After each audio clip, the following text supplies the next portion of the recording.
Subscribe करिए हमारे channel target UP TET CTET को और बेल आइकन को दबाइए। हेलो फ्रेंड्स, मैं रेनू स्वागत करती हूँ आप सभी भावी अध्यापक एवं अध्यापिकाओं का आपके अपने channel target UP TET CTET में। दोस्तों, आज की इस वीडियो में हम आपके डीएलएड 4th सेमेस्टर के सबसे लास्ट पेपर यानी कि 8वें पेपर के सिलेबस को डिस्कस करने वाले हैं। जो 8वां पेपर है आपका वो है शांति, शिक्षा एवं सतत विकास। दोस्तों, आप लोगों के सेमेस्टर में यह लास्ट पेपर है और अभी तक जितने भी पेपर आप लोगों ने पढ़े हैं यानी कि जितने भी विषय आप लोगों ने पढ़े हैं अभी तक तीसरे सेमेस्टर तक और चौथे सेमेस्टर में भी, यह सबसे आसान विषय है, सबसे आसान है। इसमें कोई भी चीज आपको बहुत ज्यादा रटनी नहीं है, सिर्फ और सिर्फ चीजों को समझना है, नोट्स बनाना है और आपको ये बहुत काम आने वाला है। तो दोस्तों, यहाँ पर देखिए, शांति, शिक्षा एवं सतत विकास, ये जो आपका पेपर है, पेपर नंबर 8 यानी कि 8 पेपर कुल टोटल है ही आप लोगों के सेमेस्टर नंबर 4 में। तो यहाँ पर आप लोगों को इसमें क्या क्या पढ़ना है, शांति, शिक्षा और सतत विकास, ये जो पूरा पेपर है इसमें क्या क्या कुछ नई चीजें हैं या जो आप पहले से जानते हैं वही सारी चीजें हैं। दोस्तों, सबसे पहले मैं आपको ये बता दूं कि आप सभी लोगों ने स्कूल में पढ़ा था, एक सब्जेक्ट होता था नैतिक शिक्षा। नैतिक शिक्षा में बहुत सारी कहानियां होती थी और उन कहानियों के बाद कुछ ना कुछ सीख होती थी। तो जैसे हम लोगों ने कछुए और खरगोश की कहानी सुनी है, या इस तरीके से हेल्थ इज वेल्थ, इस तरीके की बहुत सारी कहानियां होती हैं और उनसे कुछ ना कुछ सीख मिलती है। तो इस तरीके से यहाँ पर जो शांति, शिक्षा एवं सतत विकास है, यहाँ पर ये बात बताने की कोशिश की गई है कि मानव बहुत तेजी से विकास कर रहा है, हर चीज का बहुत तेजी से विकास हो रहा है धीरे धीरे। अब पहले हम किस तरीके से चिट्ठियों के माध्यम से हम कैसे हम अपने संदेशों को आदान प्रदान करते थे, संदेशों का आदान प्रदान करते थे, लेकिन धीरे धीरे आज हम सभी के पास मोबाइल फोन हो गए हैं और हमें एक मैसेज करने के लिए सोचना नहीं पड़ता, या ये कहें कि हम यहाँ से मैसेज करते हैं और तुरंत दूसरे व्यक्ति के पास पहुंच जाता है। तो कितनी आसान हो गई चीजें। पहले हम चिट्ठी लिखते थे, भेजते थे, वो कितना कितना समय लगता था उसको जाने में, फिर वहां से रिप्लाई आने में। तो इस तरीके से दोस्तों, यहाँ पर जो शांति, शिक्षा एवं सतत विकास है, यहाँ पर ये कहा जा रहा है कि हम आगे तो बढ़ रहे हैं लेकिन हम अपने नैतिक मूल्यों को, अपनी नैतिक जिम्मेदारियों को ना भूलें। यानी कि हम जो हमारा वातावरण बदल रहा है या फिर ये कहें कि जो हम विकास कर रहे हैं उसके साथ साथ हम अपने आसपास के वातावरण को भी ध्यान में रख के चलें। हम अपनी जो मूल चीजें हैं यानी कि जो हमारी नैतिकता है हम उसको ना भूलें। यानी कि दोस्तों, यहाँ पर ये बताया गया है कि हमें आसपास के अपने वातावरण में पेड़ पौधे भी लगाने हैं, हमें बच्चों को अच्छी आदतें भी सिखानी है और बच्चों को इस तरीके से बनाना है कि वह भविष्य में चल करके एक अच्छे नागरिक भी बने। केवल और केवल वो जॉब के लिए ना पढ़े, नौकरी के लिए केवल और केवल बच्चे ना पढ़े। तो इस तरीके से जो शांति, शिक्षा एवं सतत विकास है, ये अगर देखा जाए तो पूरी तरीके से बच्चों में चरित्र का विकास कैसे करना है, बच्चों को कैसे समाज के अनुकूल उनका विकास कैसे हमें करना है और बच्चों के विकास में उनके माता-पिता की क्या भूमिका होती है, उनके परिवार की क्या भूमिका होती है और जो व्यक्ति का व्यक्तित्व होता है उसमें कौन-कौन से गुण होते हैं।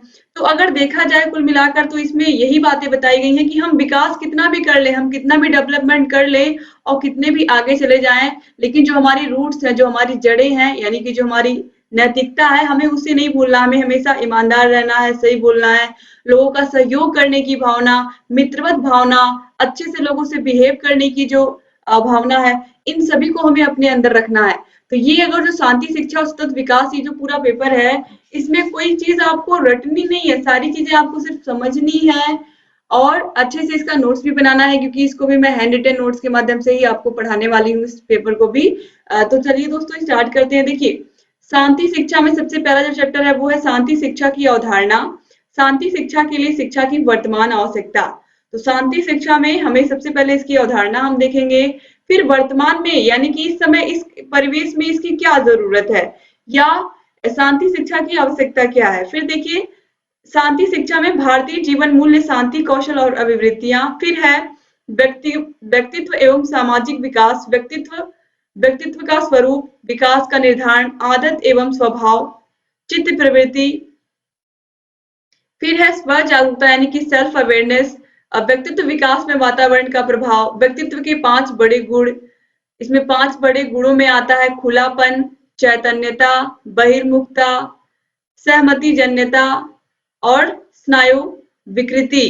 दोस्तों 2017 में 4 सेमेस्टर के पेपर में एग्जाम में पूछा था व्यक्तित्व के 4 गुणों में से इनमें से कौन सा एक नहीं है, या व्यक्तित्व के 4 गुणों में से इनमें से कौन सा एक है। तो इस तरीके से क्वेश्चन पूछा था बहुविकल्पी में, और उसमें ऑप्शन में खुलापन दिया हुआ था। तो अगर ये पांचों आपको याद रहेंगे, खुलापन, चैतन्यता, बहिर्मुखता, सहमति जन्यता और स्नायु विकृति, तभी आप एग्जाम में राइट आंसर कर पाएंगे। तो कुछ चीजें ऐसी हैं जिनको आपको दिमाग में याद करके रखना होगा। अब इसके बाद देखिए, सहपाठी के आंतरिक संबंधों की समझ एवं आपसी संबंधों का विकास, ये है चैप्टर नंबर 4। तो बच्चों के विकास में उनके साथियों की भूमिका। आपको पता है कि हम अक्सर किसी बच्चे को उसके फ्रेंड्स, यानी कि वह किस तरीके के दोस्तों के साथ, किस तरीके के बच्चे उसके फ्रेंड हैं, या किस तरीके के फ्रेंड सर्कल में वो बच्चा रहता है, और जिस तरीके के फ्रेंड्स उसके होते हैं हम उसके बारे में उसी प्रकार की मेंटेलिटी बना लेते हैं। तो यहाँ पर यही कहा गया है कि जो बच्चे होते हैं ना, उनके विकास में, या फिर ये कहें कि उनके डेवलपमेंट में उनके जो फ्रेंड्स होते हैं, जो फ्रेंड सर्किल होती है, वो बहुत बहुत महत्वपूर्ण रोल प्ले करती है। इसके बाद देखिए, साथी के संबंधों की विशेषता, सामाजिक बोध, आक्रामकता, तकनीकी एवं साथी संबंध, साथी संबंधों में विविधता एवं सामाजिक बोध, इन सभी के बारे में हम चैप्टर नंबर 4 में पढ़ेंगे। फिर है चैप्टर नंबर 5, चरित्र एवं नैतिक शिक्षा, समाज अनुकूल विकास। फिर है बच्चों के चरित्र निर्माण में माता पिता तथा परिवार के सदस्यों का योगदान, इसे अच्छा बनाने में कुशल शिक्षक का महत्व। फिर है चैप्टर नंबर 6, व्यवहार में उद्दीपन एवं अनुक्रिया, शांति के लिए निर्माणकारी व्यवहार के प्रोत्साहन हेतु रणनीति, अवांछित व्यवहार को सकारात्मक तरीके से हतोत्साहित करने की रणनीतियां। इस तरीके से सकारात्मक व्यवहारिक हस्तक्षेप और सहयोग। इसके बाद है चैप्टर नंबर 7, हिंसा क्या है और यह क्या करती है। तो हिंसा के प्रकार, तो हिंसा कितने प्रकार की होती है, हिंसा के मोर्चे, यानी कि जो आज के समय में हमारे आसपास जो घटनाएं होती हैं, हिंसा कितने प्रकार की होती है, किस प्रकार से मौखिक हिंसा होती है, मनोवैज्ञानिक हिंसा, शारीरिक हिंसा, ढांचागत, लोकप्रिय संस्कृति में अश्लीलता, इन सभी के बारे में हम डिटेल से पढ़ेंगे। और ये सभी पॉइंट्स बहुत बहुत महत्वपूर्ण है हम लोगों के लिए। ये पेपर देने का मात्र एक ही उद्देश्य है कि हम लोग शिक्षक बनने जा रहे हैं। दोस्तों मैं तो शिक्षक बन चुकी हूँ, अब आप लोगों को बनना है जल्द से जल्द। तो आप सभी लोग शिक्षक बनने जा रहे हैं, तो आप लोगों को इन सभी हिंसाओं के बारे में पता हो। एक टीचर जो होता है उसे क्या कहा जाता है कि वह ही भविष्य का निर्माण करता है, यानी कि वह ही क्या होता है, जैसे कि एक इमारत में नींव क्या होता है, बहुत मजबूत होना जरूरी होता है। वैसे जो टीचर होते हैं, खासकर प्राइमरी के टीचर, वो बच्चों की नींव को मजबूत करते हैं। जब बच्चों को हिंसा के बारे में, मौखिक हिंसा क्या होती है, मनोवैज्ञानिक हिंसा क्या होती है, और हिंसा कितनी हानिकारक होती है हमारे लिए, हमारे परिवार के लिए, हमारे आसपास के एनवायरनमेंट के लिए, तो ये सारी बातें बच्चों को जब बचपन से समझ में आती हैं, बच्चों को समझ में आ चुकी होती हैं, तो वो आगे चल करके इन सब की हिंसाओं में नहीं पड़ते हैं। और अगर किसी को इस तरीके की हिंसा करते हुए देखते हैं तो उसके लिए आवाज उठाते हैं। इसीलिए इन सभी के बारे में इसमें दिया हुआ है। अब इसके बाद देखिए हिंसा के मोर्चे, तो जाति, लिंग, भेदभाव, भ्रष्टाचार, सांप्रदायिकता, विज्ञापन, गरीबी, ये सब हिंसा के मोर्चे हैं। तो इनके बारे में भी हम डिटेल से पढ़ेंगे। फिर इसके बाद देखिए हिंसा का खतरा, मीडिया और हिंसा, विवादों के शांतिपूर्ण हल, विवादों के बाद समझौता, इन सब के बारे में हम पढ़ेंगे। फिर है 8वां चैप्टर, भारत में शांति शिक्षा हेतु दार्शनिक चिंतन, गांधी दर्शन और शांति। 9वां चैप्टर है तनाव प्रबंधन, आंतरिक अष्टांग योग, ये मोस्ट इम्पोर्टेंट चैप्टर है, चैप्टर नंबर 9। यम, नियम, आसन, प्राणायाम, इनसे बहुत क्वेश्चन आता है एग्जाम में। प्रत्याहार, धारणा, ध्यान, समाधि, मोस्ट इम्पोर्टेंट चैप्टर है, चैप्टर नंबर 9। दिमाग में आप लोग जरूर रखिएगा इसको, क्योंकि इससे बहुत सारे क्वेश्चन आपको मिलेंगे, बहुविकल्पी, अतिलघुत्तरी और लघुत्तरी भी। इसके बाद देखिए शांति, मूल्य, मानवाधिकार और लोकतंत्र, भारत में धार्मिक सहिष्णुता एवं राष्ट्रीय एकता, वैश्वीकरण और शांति। इसके बाद है सतत विकास, तो सतत विकास का अर्थ एवं आवश्यकता, पर्यावरण एवं सतत विकास। दोस्तों इस तरीके से ये पूरा आपका शांति, शिक्षा एवं सतत विकास का सिलेबस है, जिसको आपने देख लिया। तो टोटल आपको कितने चैप्टर्स पढ़ने हैं इसमें टोटल आपको पढ़ने हैं 11 चैप्टर्स, और सब बहुत बहुत इजी है, बहुत आसानी से आप समझने वाले हो। इसमें कोई फॉर्मूला नहीं याद करना है आपको, या कोई सिद्धांत नहीं समझना है। सारी चीजें हमारे आसपास ही जो घटित होती हैं और जिनका सामना हम खुद भी करते हैं, वही सारी चीजें हमें पढ़नी है। तो ये पेपर बहुत बहुत इजी है। मैंने ऑलरेडी आपको बताया कि चारों सेमेस्टर में ये सबसे इजीएस्ट पेपर है। तो आपको कुछ नहीं इसमें बहुत ज्यादा करने की जरूरत है। आपको सिर्फ मैं वीडियोस पढ़ाऊंगी, आपको समझना है, सुनना है अच्छे से और नोट्स बनाते हुए चलना है। दोस्तों, आपको पता है कि आपका फर्स्ट पेपर आरंभिक स्तर पर पठन लेखन एवं गणितीय क्षमता का विकास मैंने पूरा पढ़ा दिया है हैंड रिटन नोट्स के माध्यम से। सेकंड पेपर शैक्षिक प्रबंधन एवं प्रशासन भी पूरा पढ़ा के खत्म कर दिया है। तो आप इनके नोट्स बना लीजिए। आप लोगों के साइंस की क्लासेस मैं रेगुलर लेकर के आ रही हूँ। इंग्लिश की क्लास भी मैं स्टार्ट करने वाली हूँ जल्दी ही, आप लोग परेशान ना हो। और शांति शिक्षा तो मैंने स्टार्ट कर ही दिया।